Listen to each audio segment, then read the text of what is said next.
సభకు నమస్కారం. ఈరోజు మన నేత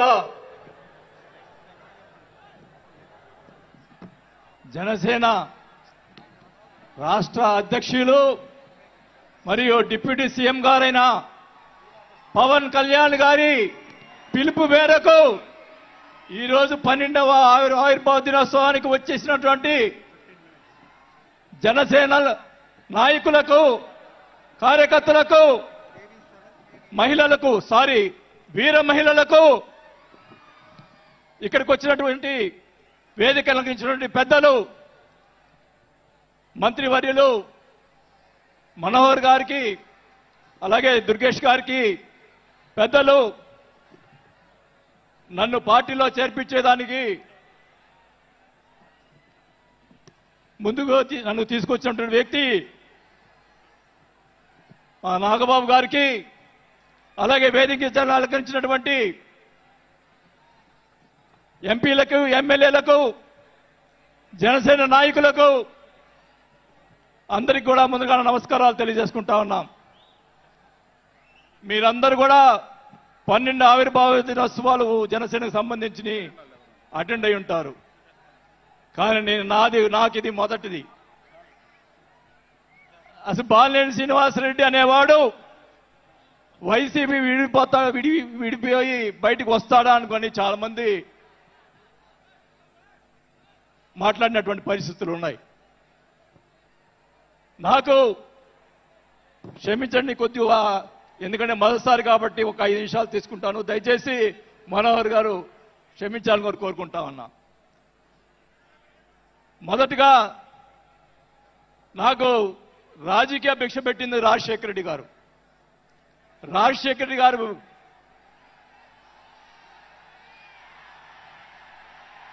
చెప్తాను, వినండి.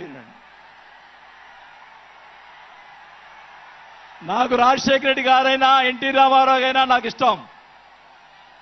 మీరు దయచేసి వినాలా.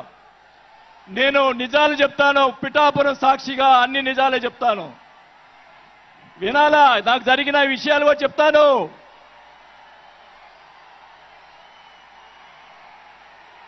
ఆ తర్వాత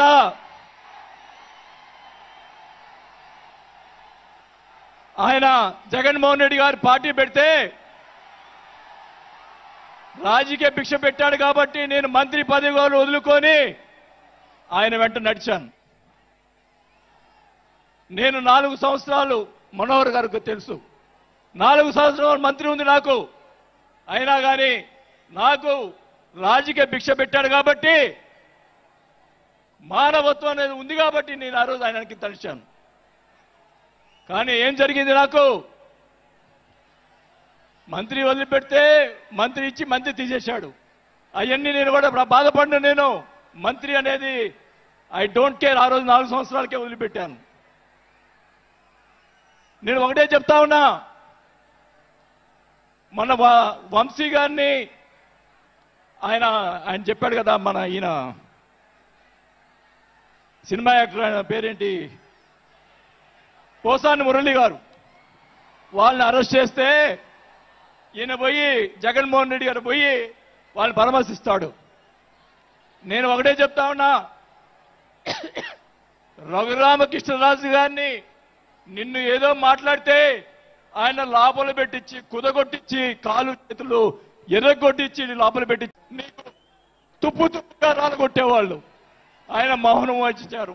నేనైతే చెప్తా ఉన్నా, కుటుంబాన్ని అలా మాట్లాడారు కాబట్టి వాళ్ళని 9 నెలలు, ఇంకా 9 నెలల తర్వాత అరెస్ట్ చేశారు. నేనైతే గవర్నమెంట్ ఇచ్చిన మరుసటి రోజే లాఠీతో రాలగొట్టించి లోపల వేయించేవాడిని కూడా ఈ సభకు అర్థం చేసుకుంటా ఉన్నా. చేసినటువంటి దుర్మార్గాలు ఎక్కడ పోవు, దుర్మార్గాలు ఎక్కడికి పోవు. ఒకటే చెప్తా ఉన్నా, నేను 5 సార్లు ఎమ్మెల్యే, 2 సార్లు మంత్రి అయినా కూడా, నేను ప్రతిపక్షంలో ఉన్నప్పుడు కూడా మన నాయకుడు పవన్ కళ్యాణ్ గారు వైసీపీని ఒకరోజు అందరినీ తిడుతూ ఒక బాలినేని శ్రీనివాసరెడ్డి గారు లాంటి మంచి వాళ్ళు ఉన్నారని చెప్పి ఆ రోజు చెప్పిన రోజే నేను జనసేనలో చేరి ఉండాలి అని కూడా తెలియజేసుకుంటా ఉన్నా. ఆ రోజు చేరకపోవటం నా దౌర్భాగ్యం. నేను ఈరోజు చెప్తా ఉన్నా, స్పీచ్ 9 నెలలు అయిపోయిందమ్మా ఇవ్వటం, అందువల్ల గొంతు ఇది అయిపోయింది. దయచేసి నేను మీ పిఠాపురం సాక్షి నిజాలు చెప్తా ఉన్నా. గవర్నమెంట్ వచ్చిన తర్వాత చిన్న చిన్న కార్యకర్తల మీద కేసులు పెట్టి లోపలేశారు. వాళ్ళని కాదండి లోపలేయాల్సింది, కోట్లు సంపాదించున్నారు. వాళ్ళని ఇంకా లోపలేలా, అదే నా బాధ. స్కాములు చేస్తున్నారు, కార్యకర్తలు పట్టించుకోలేదు. కోట్లు సంపాదించి ఈరోజు రకరకాలుగా మాట్లాడుతూ ఉన్నారు. పవన్ కళ్యాణ్ గారి గురించి నిన్న మొన్న మాట్లాడాడు జగన్మోహన్ రెడ్డి గారు. ఏదో కౌన్సిలర్ అన్నాడు, ఏదో అన్నాడు. అయ్యా జగన్మోహన్ రెడ్డి గారు, మీ నాన్న దయతోటి నువ్వు ముఖ్యమంత్రి అయ్యావు. మీ నాన్న అంత అడ్డు పెట్టుకొని మా నాయకుడు, ఇప్పుడు జనసేన నాయకుడు పవన్ కళ్యాణ్ గారు స్వశక్తితోటి ఈరోజు లక్షలాది మంది అభిమాన పాత్రులు అయ్యాడని గుర్తుపెట్టుకోవాలని కూడా తెలియజేసుకుంటా ఉన్నాం. మీ నాయనతోటి వెనక ఒకసారి ముఖ్యమంత్రి అయ్యావు, ఇంకా చూద్దాం. నేను ఒకటి కూడా చెప్తా ఉన్నా, నేను పవన్ కళ్యాణ్ గారిని కలిసినప్పుడు రాశారు చాలా మంది, కొన్ని పత్రికల్లో మీడియా వాళ్ళు రాశారు. ఏం రాశారు? బాలినేని గారు చాణక్యుడు, కూటమిని విడగొడతాడని చెప్పి కొన్ని పత్రికలు రాసినాయి. నేను అనుకున్నాను, నా వల్ల పవన్ కళ్యాణ్ గారికి ఏ ఇది రాకూడదు. నా ధ్యేయం, నా కోరికల్లా ఆయన పైకి ఎదగాలని తప్ప వేరే ఉద్దేశం లేదు. నేను ఆయన కలిసినప్పుడు ఒకటే అడిగా, అందరూ అనుకున్నారు ఎమ్మెల్సీ ఇచ్చి మినిస్టర్ ఇస్తారని చెప్పి కొన్ని ఇతర పత్రికలు రాశారు. నేను ఆయన ఏమీ అడగలేదు, ఒకటే అడిగా, సార్ మీతో నాకు సినిమాలు తీయాలని సార్ అని అన్నా. నా కోరిక అదే సార్. నేను 5 సార్లు ఎమ్మెల్యే అయ్యా, 2 సార్లు మంత్రి అయ్యా, చాలు నాకు ఇట్లాంటి బూతులు తిట్టే రాజకీయాలు మాకు వద్దు సార్, మీతోటి ప్రయాణం చేస్తా. జనసేనని నా సాయశక్తులా నేను చేయగలని మా జిల్లాలో 6 నెలల తర్వాత కార్పొరేట్లను చేర్పించాం. మీరు ఛాన్స్ ఇవ్వండి, మా జిల్లాలో జిల్లా పరిషత్తు అన్నీ కూడా జనసేన చేస్తానని కూడా భాగంగా తెలియజేసుకుంటా ఉన్నా. మాకు ఇవ్వండి ఛాన్స్. నన్ను ఆపద్దు. నాకు జరిగిన అన్యాయం మళ్ళా ఒకరోజు మీటింగ్లో చెప్తా. ఒకరోజు చెప్తే సరిపోదు, ఎందుకంటే టైం లేదు కాబట్టి. నాకు అన్యాయం జరిగిందని చెప్తా. జగన్మోహన్ రెడ్డి గారు చేసినటువంటి అన్యాయాలని చెప్తా, నాకు జరిగినటువంటి అన్యాయాలు. నేను ఒకటే చెప్తా ఉన్నాను సార్, మీకు కూడా దయచేసి జనసేన కార్యకర్తని చూస్తున్నాను. అన్ని నియోజకవర్గాల్లో ఎమ్మెల్యేలని చాలా మంది గెలిపించారు, కార్యకర్తల్ని జనసేన వాళ్ళని పట్టించుకోవటం లేదు. దయచేసి చంద్రబాబు నాయుడు గారు, పవన్ కళ్యాణ్ గారు ఇద్దరు కూర్చొని ఒక ప్రెస్ మీట్ పెట్టి ఎమ్మెల్యేలందరికీ ఫిరాయించండి.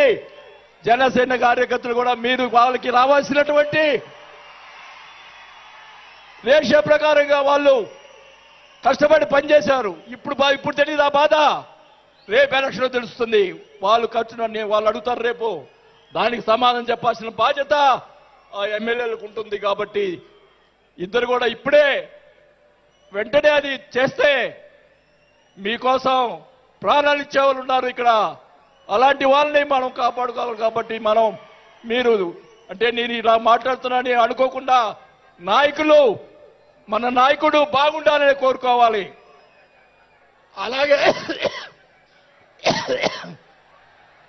అలాగే మీరు కూడా జన సైనికులు కూడా మీరు కూడా మీ పక్కన వాళ్ళని మంచిగా చూడండి. మన పార్టీ పైకి తీసుకొచ్చేదానికి మన నాయకుడు ఇంకా ఎదిగేదాని కోసం ఇంకా కూడగొట్టుకోవాల్సిన బాధ్యత కూడా మీ మీద ఉందని కూడా ఈ సభాముఖంగా తెలియజేసుకుంటా ఉన్నాం. మన నాయకుడు మనల్ని కాపాడుతాడు. మన నాయకుడిని ఎదిగించే దానికోసం మీరందరూ కూడా కష్టపడాలని చెప్పి కూడా కోరుకుంటూ నా ప్రాణం ఉన్నంత వరకు నేను పవన్ కళ్యాణ్ తోటి గారితో ఉంటాను. నాకు పదవి వచ్చినా రాకపోయినా పర్వాలేదు, నేను పవన్ కళ్యాణ్ తోటే ఉంటాను. నేను రాజకీయంలో నాకు జరిగిన అన్యాయాలు ఒకటి కాదు, రెండు కాదు, మా నాన్న ఇచ్చిన నీ ఈరోజు ఛాలెంజ్ చేస్తున్నా పిఠాపురంలో అమ్మవారి సాక్షిగా మా నాన్న ఇచ్చిన ఆస్తిలోనే నేను సగం భాగం పైన నేను అమ్ముకున్నాను ఈ రోజు అని కూడా ఈ సభాముగా తెలియజేసుకుంటా ఉన్నాం. అయినా కానీ నేను లెక్క చేయను. నాకున్నటువంటి ఇది కూడా, నాకున్నటువంటి మా వియ్యంకుడికి నాకున్నటువంటి ఆస్తులు కూడా జగన్మోహన్ రెడ్డి గారు కాజేశాడని కూడా ఈ సభాముగా తెలియజేసుకుంటా ఉన్నా. కాబట్టి అది త్వరగా మీరు చెప్తాను, అవన్నీ కూడా తెలియజేసుకుంటూ ఈరోజు మీరు నన్ను దయచేసి ఇప్పుడు ఈ మాట్లాడిన దానికి ఇంకా రేపు ఒకటే కౌంటర్లు వస్తాయి నాకు తెలుసు. ఛాలెంజ్ చేస్తున్నా, నేను ఇది కూడా ఛాలెంజ్ చేస్తున్నా. చంద్రబాబు నాయుడు గారు కూడా అడుగుతా ఉన్నా, మొత్తం మొన్న జరిగినట్టు ఉన్నటువంటి ఎమ్మెల్యేలు అందరి మీద ఎంక్వైరీ, నా మీద కూడా సహా ఎంక్వైరీ చేయండి. ఎవరు అన్యాయం చేశారో, ఎవరు తప్పులు చేశారో, ఎవరు కోట్లు సంపాదించారో మొత్తం బయట పెట్టాలని కూడా ఈ సభగా తెలియజేసుకుంటా ఉన్నా. ఈ ఉక్రోషం, ఈ బాధ నాకు తెలుసు, మా కుటుంబానికి తెలుసు, మా కుటుంబం ఎంత ఇబ్బంది పడిందో నాకు తెలుసు. కాబట్టి పవన్ కళ్యాణ్ గారు ఆయన ప్రతిపక్షంలో ఉన్నప్పుడు కూడా బాల్యం లాంటి మంచి వాళ్ళు అని అన్నప్పుడే నాకు ఆ రోజు నేను రాసింది పవన్ కళ్యాణ్ గారిని. కానీ ఈరోజు అది నాకు ఆ రోజు రాత బాగాలేదు కాబట్టి ఈరోజు ఇలా ఉన్నాను. నాకు పోయినా పర్వాలేదు, కానీ నేను ఆయన సేవ చేసుకున్నాను. కానీ నా కోరిక, నాకు రాజకీయ పదవి వచ్చినా కాకపోయినా నాకు ఒక కోరిక ఏంటంటే పవన్ కళ్యాణ్ గారు నాకు మాట ఇచ్చాడు సినిమా తీస్తానని. ఆ సినిమా తీస్తే చాలని చెప్పి కూడా శ్రీబాబుగా తెలియజేసుకుంటూ సెలవు తీసుకుంటున్నాను. జై జనసేన. గౌరవనీయులు తెలంగాణ రాష్ట్ర ఇన్ఛార్జ్